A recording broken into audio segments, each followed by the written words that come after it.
नमस्कार दोस्तों, इस नई वीडियो में आपका स्वागत है। बॉलीवुड शादियों के सच पर सीरीज का ये पार्ट 7 है। पिछले वीडियो में मैंने आपको शेखर कपूर और सुचित्रा कृष्णमूर्ति की बेमेल शादी और उसके दर्दनाक अंजाम की कहानी सुनाई थी। आज इस एपिसोड में मैं आपको स्टार्स के एक्स्ट्रा मैरिटल अफेयर्स के साथ कुछ ऐसे बड़े शादीशुदा बॉलीवुड स्टार्स के बारे में भी बताऊंगी जिन्होंने मुझ पर यानी एक पत्रकार पर भी हाथ साफ करने की कोशिश की। ये बहुत अफसोस की बात है लेकिन सच है, लेकिन वो बाद में। अभी बात करती हूँ शेखर कपूर के दोस्त कबीर बेदी की। कबीर की बात आती है तो शेखर की भी याद आ जाती है क्योंकि दोनों में कुछ समानताएं हैं। वैसे ही दोनों इंटेलेक्चुअल हैं, हॉलीवुड इंग्लिश मूवीज से ताल्लुक़ रखते हैं। दोनों की एक जैसी दाढ़ी भी थी, एक जैसी संजीदा रौबदार पर्सनैलिटी, इंग्लिश पर ज़बरदस्त कमांड, हमेशा स्टाइलिश कपड़ों सूट बूट से लैस। इस सब के अलावा इनका सेंस ऑफ ह्यूमर भी कमाल का था। इन्हीं सब बातों से कम उम्र की भोली भाली लड़कियां इन पर मर मिटती थीं और दोनों ने इसका काफ़ी आनंद भी लिया। तो अब सुनिए कबीर बेदी की रंगीन जिंदगी का किस्सा। फिर उनकी बोल्ड बेटी पूजा बेदी की भी बात करेंगे। हॉलीवुड फिल्मों में काम करके हिंदी फिल्मों में आने वाले कबीर पहले अभिनेता थे। कबीर ने 4 शादियां की और उनसे 3 बच्चे किए, पूजा, सिद्धार्थ और एडम बेदी। उन्होंने पहली शादी मशहूर ओडिसी डांसर प्रतिमा गौरी से की थी, जो बाद में प्रतिमा बेदी बन गई। उनसे पूजा और सिद्धार्थ का जन्म हुआ। कबीर ने खुद माना है कि उन दोनों की ओपन मैरिज थी, यानी दोनों के शादी से बाहर रिश्ते थे। प्रतिमा का शादी से बाहर एक फ्रेंच शख्स से रिश्ता था। प्रतिमा बहुत बोल्ड महिला थी। आपको जान के हैरानी होगी कि प्रतिमा ने 1974 में यानी 1974 में उस वक्त नई लॉन्च हुई सिने ब्लिट्स मैगजीन के लिए जुहू बीच पर बिना कपड़ों के बिंदास न्यूड दौड़ते हुए फोटोशूट कराया था। उनके सामने क्या ममता कुलकर्णी और क्या पूजा भट्ट के टॉपलेस फोटोशूट्स। उनकी ओपन मैरिज थी तो कबीर बेदी का एक्स्ट्रा मैरिटल अफेयर परवीन बाबी से शुरू हुआ। बहुत बड़ी हीरोइन थी परवीन बॉबी उस ज़माने में, लेकिन उनकी मानसिक बीमारी उस वक्त उभर रही थी जब कबीर यूरोप में कामयाबी कमा रहे थे। अपनी आत्मकथा stories I must tell the emotional journey of an actor में कबीर ने अपने और परवीन के रिश्ते का जिक्र किया है। हालांकि उनका वर्जन एक तरफा है। प्रतिमा बेदी और अपनी ओपन मैरिज में वो एक खालीपन महसूस करने लगे थे, लेकिन बच्चे थे तो साथ रहे। कबीर को परवीन बाबी की बोल्डनेस बहुत पसंद आई। फिर परवीन के रिश्ते ने उनके उस खालीपन को भर दिया। परवीन का उनसे पहले डैनी डेंजोंगपा से अफेयर रहा था। डैनी और परवीन 4 साल लिव इन में रहे, लेकिन जब परवीन की अमिताभ बच्चन के लिए दीवानगी बढ़ने लगी तो वो डैनी को नज़रअंदाज करने लगी। डैनी से ये बर्दाश्त नहीं हुआ और उन्होंने उसे छोड़ दिया।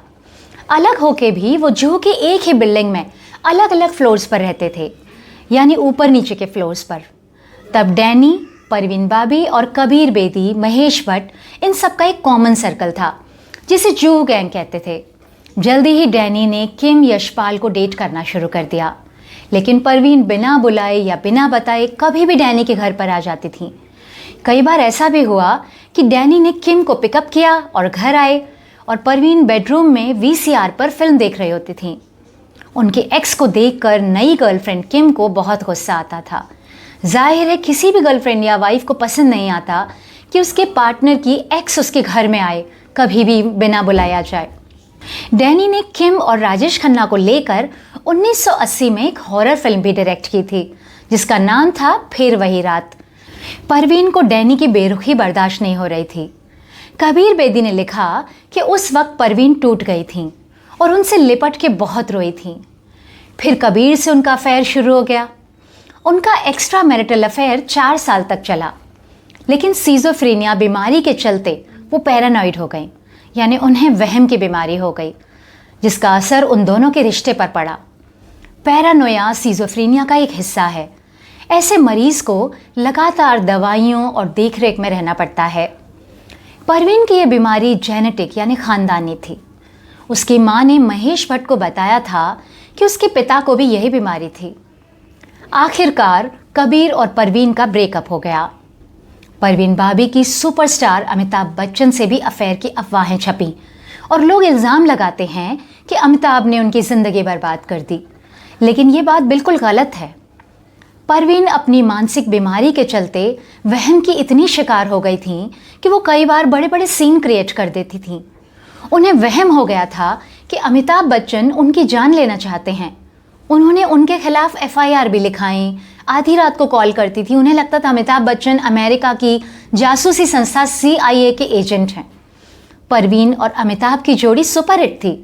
दोनों ने दीवार, अमर अकबर एंथोनी, सुहाग, द बर्निंग ट्रेन, काला पत्थर और कालिया जैसी कई ब्लॉकबस्टर फिल्मों में काम किया। लेकिन शान फिल्म की शूटिंग के दौरान परवीन को दौरा पड़ गया।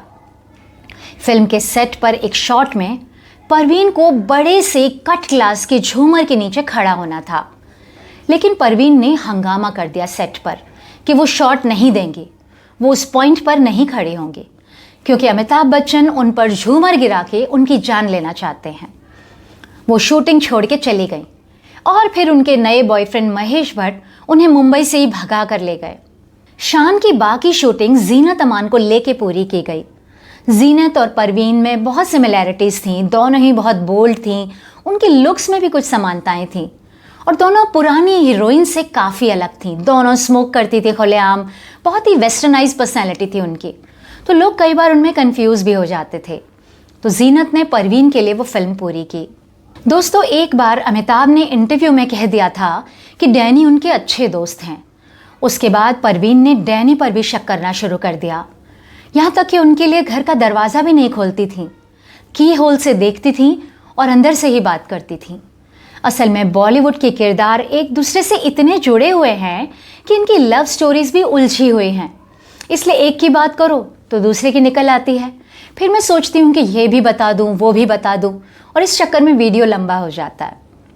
तो 4 सालों बाद परवीन से अलग होकर कबीर ने पत्नी प्रतिमा से तलाक ले लिया और फिर ब्रिटिश मूल की फैशन डिज़ाइनर सुजैन हफमैन से दूसरी शादी कर ली। दोनों का एक बेटा हुआ, एडम बेदी। कबीर का एक और तलाक हो गया, लेकिन इससे उनके रोमांस और शादियों के सिलसिले पर कोई फ़र्क नहीं पड़ा। उन्होंने 1990 में खुद से 20 साल छोटी ब्रिटिश मूल की टीवी होस्ट निक्की से तीसरी शादी कर ली। उससे भी 15 साल बाद 2005 में तलाक हो गया। निक्की टीवी पर निक्की टुनाइट नाम का शो करती थी। हैरत है कि तलाक के बाद भी उसने अपना सरनेम बेदी ही रखा। उसके बाद कबीर ने 2005 में 70 साल की उम्र में अपनी सालगिरह से एक दिन पहले ब्रिटिश मूल की मॉडल परवीन दोसान से चौथी शादी कर ली। चौथी पत्नी परवीन कबीर से 29 साल यानी 29 ईयर्स छोटी हैं। शादी के वक्त वो 42 साल की थी और कबीर 70 साल के। कबीर और परवीन ने 10 साल तक डेट किया और लिव इन भी रहे। दोनों तब मुंबई के सांता क्रूज वेस्ट के इलाके जुहू में रहते थे। वो घर जिसमें वो रहते थे असल में कबीर की पहली पत्नी प्रतिमा बेदी का था, यानी पूजा की माँ का था। जुहू काफ़ी महंगा इलाका है, वहाँ कई फिल्म स्टार्स के घर हैं, अमिताभ बच्चन भी वहीं रहते हैं। उस घर की कीमत करोड़ों में थी। पूजा बेदी एक तो परवीन को बिल्कुल भी पसंद नहीं करती थी। उसे लगा कि कहीं कबीर और परवीन उसका घर ही न हड़प कर लें, इसलिए उसने 2013 में अपने पिता को और उसकी लिव इन गर्लफ्रेंड को उस घर से निकाल दिया और किसी भी विवाद से बचने के लिए उस घर को ही बेच दिया। 2016 में जब कबीर ने परवीन से शादी की तो पूजा उसमें शामिल नहीं हुई और उसने सौतेली माँ परवीन के खिलाफ सरेआम जहर भी उगला। पूजा बेदी अपने बाप की बुढ़ापे में चौथी शादी से बहुत ही गुस्से में थी। उसने गुस्से में ही ट्विटर पर परवीन को गालियां दी। उसने लिखा था कि हर कहानी में एक डायन या दुष्ट सौतेली माँ होती है, मेरी अभी अभी आई है। कबीर बेदी ने अभी परवीन दोसान से शादी की है। उसने दोनों को टैग भी किया। कबीर को बहुत गुस्सा आया। उन्होंने बेटी को ट्विटर पर ही फटकारते हुए कहा, आज तुमने मेरे दिल को चोट पहुंचाई है। तो फिर पूजा ने ट्वीट डिलीट कर दिया और कवर अप करने के लिए उन्हें बधाई देती। क्या मजाक है। फिर यही लोग कहते हैं कि हमारी प्राइवेसी में दखल मत दो, हमारी प्राइवेसी का सम्मान करो। या खुद अपनी प्राइवेसी का सम्मान नहीं करते। आजकल कबीर और परवीन शेखर कपूर की बहन के जुहू के ही घर में किराए पर रहते हैं, जिसमें पहले शेखर और उनकी पूर्व पत्नी सुचित्रा की बेटी कावेरी रहती थी। सुचित्रा ने भी उन्हें घर खाली करने को कहा, लेकिन कबीर ने मुंबई मिरर अखबार को बताया कि उन्होंने ये घर शेखर की बहन सोहेला चरनालिया से लीगल रेंट एग्रीमेंट करके किराए पर लिया है और सुचित्रा को सपने आ रहे हैं। सुचित्रा ने कई लीगल नोटिस भेजने के बाद उस घर पर केस कर दिया, और जो कि आज भी चल रहा है। सुचित्रा जिसके पीछे पड़ जाए तो फिर उसे नहीं छोड़ती। इसलिए धनतेरस पर जब कबीर बेदी परवीन के साथ क्वीनी सिंह की धनतेरस पार्टी में हीरे देख रहे थे तो सुचित्रा ने उनका फोटो फेसबुक पर डाल दिया और साथ में कैप्शन लिखा कि डायमंड खरीदने के लिए इतना पैसा है लेकिन अपना खुद का एक फ्लैट नहीं खरीद सकते, कावेरी का घर खाली करो। ये बात मुझे भी समझ नहीं आई कि कबीर बेदी ने हॉलीवुड बॉलीवुड फिल्मों में इतनी बड़ी बड़ी फिल्में की, इतना सारा पैसा कमाया, तो अपना एक घर क्यों नहीं खरीदा। और ये बात वो पब्लिकली बड़े गर्व से कहते हैं कि बड़े बड़े लोगों के पास अपने घर नहीं होते। जो अंधेरी न सही, कहीं और तो वो मुंबई में एक फ्लैट ले ही सकते थे जहां से कोई भी उन्हें न निकाले।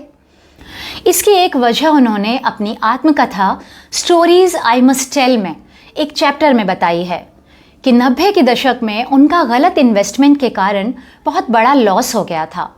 उन्हीं दिनों उनके बेटे सिद्धार्थ ने लंदन में आत्महत्या कर ली थी। सिद्धार्थ बेदी को भी सिजोफ्रेनिया था।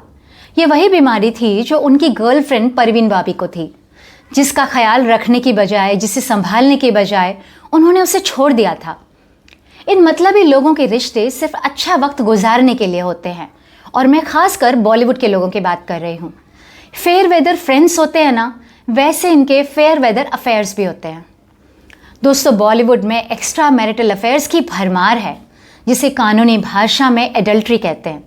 पहले एडल्ट्री आईपीसी 497 के तहत कानूनन अपराध थी, जिसके लिए पति को 5 साल तक की सजा हो सकती थी। याद रखिए, सिर्फ पति को। संबंध रखने वाली महिला या उसकी पत्नी अगर यही करे तो उसके लिए वो अपराध नहीं था। 2018 में सुप्रीम कोर्ट के 5 जजों की बेंच ने इसे डीक्रिमिनलाइज कर दिया था, यानी गैर आपराधिक बना दिया था। शादीशुदा होते हुए अब किसी के साथ संबंध बनाना अपराध नहीं है। ये तलाक का आधार तो हो सकता है, और बेंच ने ऐसा ये कह के किया कि एडल्ट्री कानून महिलाओं के साथ भेदभाव है और संविधान में महिलाओं के समानता के अधिकार के खिलाफ है। अब संसद में इंडियन पेनल कोड 1980 को हटाकर जिस भारतीय न्याय संहिता 2023 को लागू करने का प्रस्ताव दिया गया है, उसमें एडल्ट्री को फिर से अपराध घोषित करने की सिफारिश की गई है। लेकिन कभी भी कोई स्टार या फिल्म मेकर की वाइफ अपने पति को रंगे हाथों पकड़ के भी एडल्ट्री के इस अपराध के लिए कानून की शरण में या कोर्ट लेकर नहीं गए। सब ने समझौता कर लिया, या किसी ने तलाक ले लिया या उसे छोड़ दिया। कईयों ने बहुत हिम्मत की तो किसी अखबार या मैगजीन को इंटरव्यू देके उसे एक्सपोज कर दिया, लेकिन कोर्ट कोई नहीं ले गई और इस कानून का इस्तेमाल करके उसे सज़ा नहीं दिलाई। खैर दोस्तों, मैंने आपको वीडियो की शुरुआत में बताया था कि मैं कुछ ऐसे स्टार्स के बारे में बताऊंगी जिन्होंने मुझ पर हाथ आजमाने की कोशिश की। दोस्तों, कई बॉलीवुड स्टार्स सोचते हैं कि वो स्टार हैं तो कोई भी लड़की उन्हें मिल जाएगी, तो अब मैं आपको ऐसे बड़े शादीशुदा फिल्म स्टार्स के बारे में भी बता रही हूँ जिन्होंने मुझ पर हाथ साफ करने की कोशिश की, क्योंकि मैं एक सिंगल रिपोर्टर थी और अकेले रहती थी। कई दिनों से मैं इसी बारे में सोच रही थी कि मुझे इसका खुलासा करना चाहिए कि नहीं, क्योंकि उनमें से एक मशहूर स्टार पिछले अरसे में इस दुनिया से जा भी चुका है। उसका नाम था इरफान। पहले इरफान खान था, फिर उसने खान सरनेम हटा दिया था। मैं उसके काम की भी फ़ैन थी और उससे मेरे बहुत अच्छे टर्म्स बन गए थे। जब मैं स्टार न्यूज़ में थी तब उसकी फिल्म हासिल के लिए उसे best supporting actor in negative role का स्टार स्क्रीन अवार्ड मिला था। जब मैं अपने पेरेंट्स के साथ गोरेगांव के महाडा कॉम्प्लेक्स में रहती थी तब वो हमारी ही बिल्डिंग में 7th फ्लोर पर अपनी पत्नी सुतापा के साथ रहता था। हासिल के कामयाबी के बाद जब विशाल भारद्वाज की फिल्म मकबूल रिलीज़ होने वाली थी, उसकी बहुत बड़ी हाइप थी। इरफान का उसमें तब्बू के साथ लीड रोल था। मैंने इरफान का उसके घर जाकर एक बहुत अच्छा इंटरव्यू किया था, उसकी प्रोफाइल स्टोरी की थी। उसे भी बिल्लियाँ बहुत पसंद थी, तो हमारी काफ़ी बात होती थी। हम रिपोर्टर्स के काम का हिस्सा भी होता है कि सेलेब्स और स्टार्स से कांटेक्ट डेवलप करना, खबरें निकालना, उनके इंटरव्यूज़ करना। इन बॉलीवुड वालों को दोस्त कहना तो दोस्ती पर धब्बा लगाना है, इसलिए दोस्तों में इन लोगों को नहीं कहूँगी, दोस्त जैसे ज़रूर ये लोग हो गए थे। तो एक रात 1:30 बजे इरफान ने शराब के नशे में मुझे फ़ोन किया। तब मैं छोटे से 1 रूम किचन के फ्लैट में गोरेगांव में रहती थी। उसने पूछा क्या कर रहे हो, तो मैंने कहा मैं सो रही थी, इतनी रात को और क्या करूँगी। असल में मैं जाग रही थी और टीवी देख रही थी। मैंने कहा आप बताइए कैसे फ़ोन किया, तो वो कुछ बोला नहीं। फिर बोला कि बस मैं घर आया तो सब सो रहे थे तो सोचा तुमसे बात कर लूँ। मैंने कहा अगली बार आप मैसेज कर देना, अगर मैं जाग रही होंगी तो आपको फ़ोन कर लूँगी। इरफान ने कहा कि मैं तुम्हारे घर आ जाऊँ। मैं हैरान हो गई। वो फिल्मों में जैसे बात करता था ना, वैसे ही असल ज़िंदगी में भी करता था, और वो थोड़ा फ़नी साउंड करता था। लेकिन मैंने उसे सख्ती से मना कर दिया। तो वो बोला देखो मैं ये मोरालिटी वगैरह में नहीं मानता। मैंने कहा ठीक है, लेकिन आप नहीं मानते, लेकिन सामने वाले को भी तो आप में दिलचस्पी होनी चाहिए ना, इंटरेस्ट तो होना चाहिए। तो बोला हाँ इंटरेस्ट तो होना चाहिए। मुझे बुरा नहीं लगा, पता नहीं क्यों, क्योंकि उसने सीधे कहा था और उसमें कोई मुझे बहुत गंदगी भी दिखाई नहीं दी। बात बहुत गलत थी, लेकिन वो मैनिपुलेटिव नहीं था। फिर उसने कभी ऐसी बात नहीं की और सालों तक बहुत अच्छी दोस्ती जैसी रही हमारी। टाइम्स ऑफ इंडिया में छपी रिपोर्ट्स के मुताबिक उसकी को स्टार तब्बू से काफ़ी नज़दीकियाँ बढ़ गई थी मकबूल की शूटिंग के दौरान। रिपोर्ट्स के मुताबिक तब्बू ने अपने एक क्लोज़ फ्रेंड को बताया था कि उसे बहुत गुस्सा आया था कि इरफान ने ये बात लोगों में, इंडस्ट्री में फैला दी थी कि उनके बीच को स्टार से ज़्यादा कुछ है। इसलिए तब्बू ने उसके साथ बिल्लू बार्बर में काम करने से इनकार कर दिया था। फिर काफ़ी अरसे बाद तब्बू की नाराज़गी दूर हुई तो दोनों ने मीरा नायर की फिल्म द नेमसेक में काम किया। उस फिल्म के लिए हॉलीवुड स्टार उमा थर्मन ने उन दिनों एक पार्टी दी थी। तब उसमें मीडिया ने तब्बू से इन रूमर्स के बारे में पूछा तो उसने नाराज़गी से कहा था कि आप जाके इरफान से पूछो ना, उसे इस तरह की बातें बोलना बहुत पसंद है। इरफान तो इस दुनिया में नहीं रहा, तो उसकी बातें भी अब उसी के साथ ख़त्म हो गई हैं। एक दूसरा स्टार था, उसके कैरेक्टर के बारे में तो दुनिया जानती है, और वो था शाइनी आहूजा। शाइनी का इंटरव्यू मैंने 2006 में अनुराग बासु की फिल्म गैंगस्टर फिल्म के लिए किया था। रिलीज़ के दिन उसे स्टूडियो में लाइव इंटरव्यू के लिए भी बुलाया था। तब मैं जी बिजनेस चैनल पर अपना weekly show box office host और प्रोड्यूस करती थी। तो उन्हीं दिनों शाइनी ने मुझे एक दिन मैसेज किया कि आज मेरी फिल्म ज़िंदगी रॉक्स का म्यूज़िक रिलीज़ है, तो तुम आ जाओ। और वो इवेंट था बैंड्रा वेस्ट में ताज लेंसन होटल में, जो बैंड स्टैंड पर बना हुआ है। उसकी डायरेक्टर तनुजा चंद्रा से भी मेरी अच्छी बातचीत थी, आज भी है। तो मैं वहाँ इवेंट पर गई। जब शाइनी आया तो मेरे सामने से मुझे नज़रअंदाज करने लगा, जिसे सी थ्रू करना कहते हैं ना, इधर उधर देखना, आंखें ना मिलाना। उसका मैनेजर जय मुझे बहुत अच्छे से जानता था। तो बाद में मैंने जय से कहा कि तुम्हारा स्टार कैसे बिहेव कर रहा है। तो वो इवेंट के बाद शाइनी को पीछे सीढ़ियों से नीचे लेकर आया। फिर भी शाइनी नज़रें नहीं मिला रहा था। पता नहीं उसने कुछ नशा कर रखा था, कुछ खा पी के आया था, अजीब सा बिहेव कर रहा था। खैर मैंने सोचा कि चलो ठीक है। मुझे मालूम था कि उसे सुबह मॉरिशस की फ़्लाइट लेनी है, इसलिए वो ताज लेंसन होटल में ही रात में स्टे करने वाला है। इवेंट का कवरेज ख़त्म करके जब मैं रात को घर पर पहुंची, रात के 1:30 बज रहे थे और शाइनी का फ़ोन आया। उसने कहा कि कहाँ हो। मैंने जवाब दिया कि रात के 1:30 बजे हैं, कहाँ होंगी मैं, घर पर हूँ। उसने कहा कि मैं रात को होटल में ही रुक रहा हूँ, तो अच्छा होता कि हम कुछ वक्त साथ में गुजार सकते। अब मैं शाइनी के साथ वक्त गुजारूंगी रात के 1:30 बजे।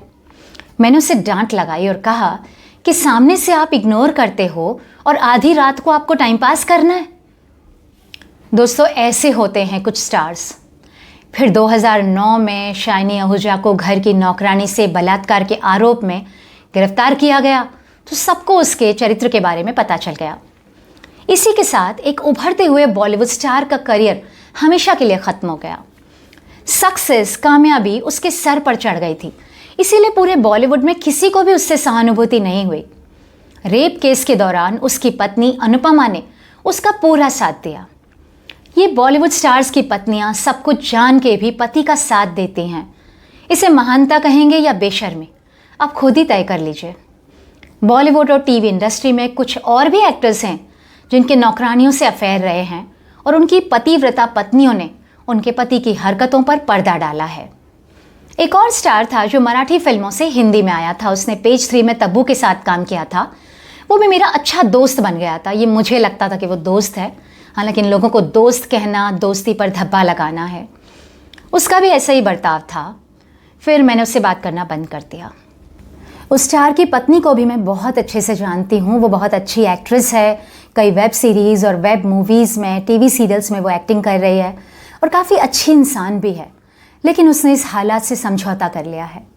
मुझे अफसोस होता है कि जब ये लोग अपनी शादी की एनिवर्सरीज़ मनाते हैं, केक काटते हैं, इंटरव्यूज़ देते हैं, ये रिश्तों का एक फ्रॉड है।